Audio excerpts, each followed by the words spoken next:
I submit to you, ladies and gentlemen, that Edward Quartermain saw only one way out of this bind. Perhaps he justified it by his desire to protect his family, emotionally and financially. Perhaps he went to see young Ward with no intention of killing him. And perhaps Bradley Ward, upon suddenly learning such an earth-shaking truth, said or did something that confirmed Edward's worst fears. And in the heat of the moment, Edward Quartermain acted. The fact remains, Bradley Ward was shot and killed that night. Who had the strongest, most desperate motive? Who had opportunity? Who has proven himself over the years capable of doing whatever it takes to further his own interests and that of his family? You know the answer. There is only one way justice can be served in this case. Bring back a verdict of guilty as charged. Thank you.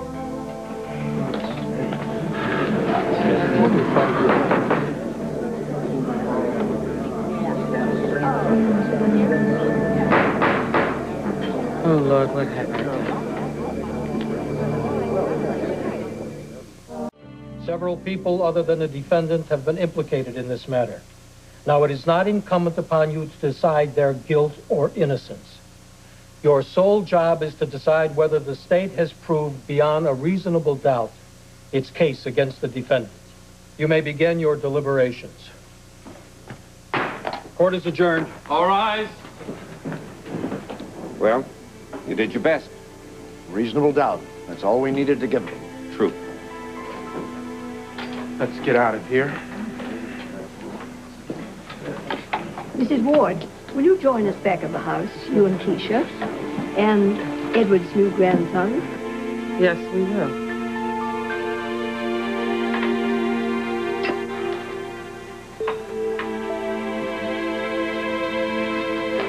Mrs. Ward, give us the convent, please. Mrs. Ward! The Quartermain! Mrs. Ward! That's them through! Hold the Quartermain! Hold it!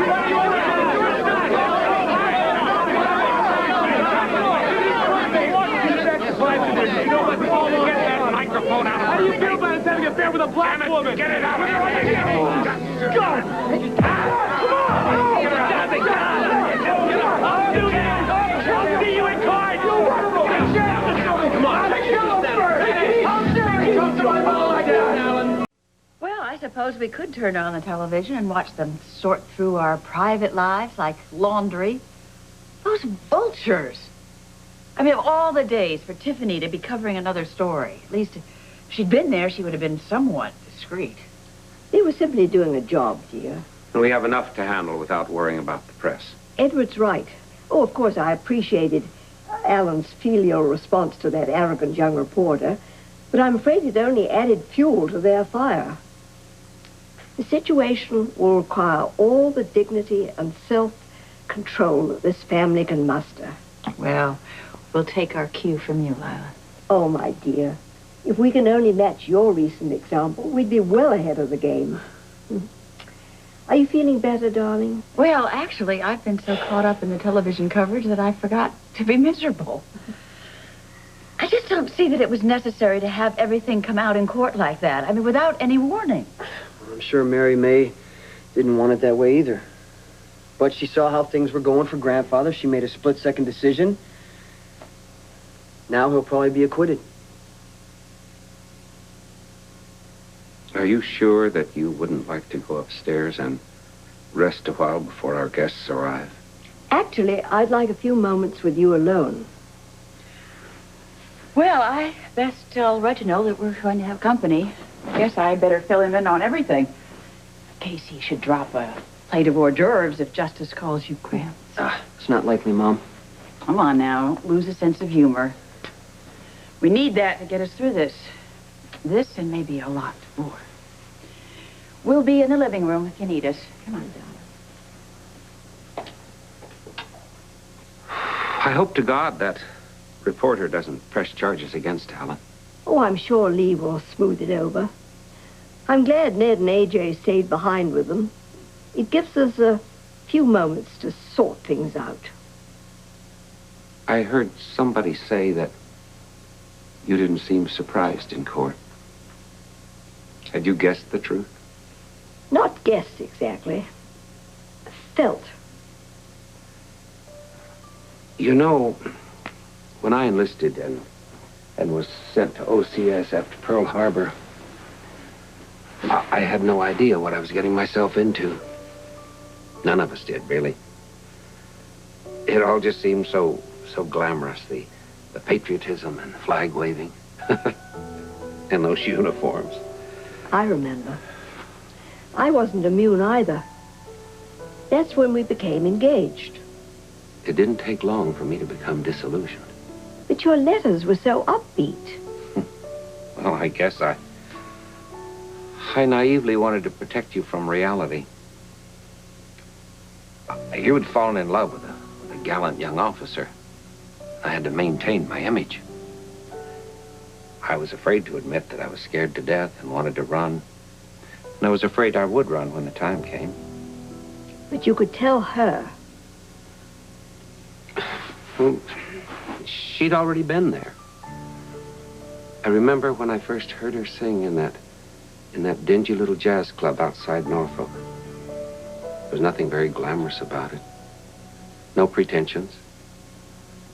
Underneath my uniform and her evening dress, we were just a couple of scared kids.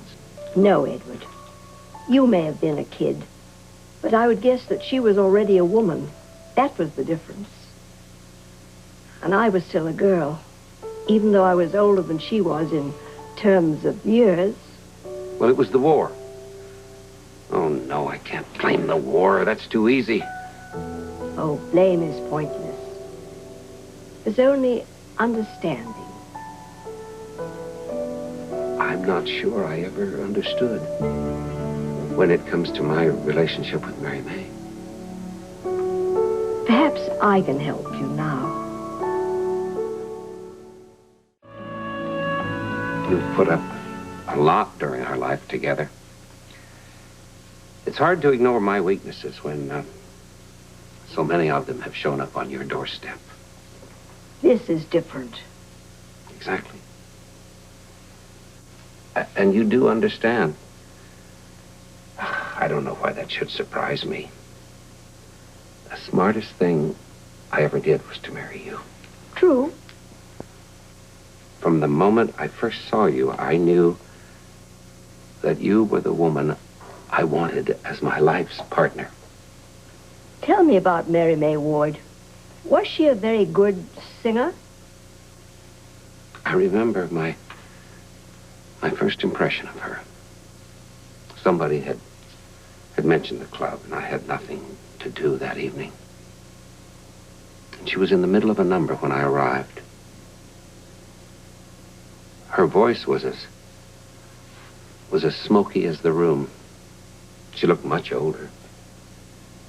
And she sang with the wisdom of ages. You have to know about life to sing the blues. Did you think I only appreciated opera? I wish you could have heard her. How did she come to be widowed so young? Her first husband was drowned when his destroyer sank in the South Pacific. He'd been a musician before the war, and all she had left was music. And she used it the way people use drugs, to dull the pain and the loneliness and the fear.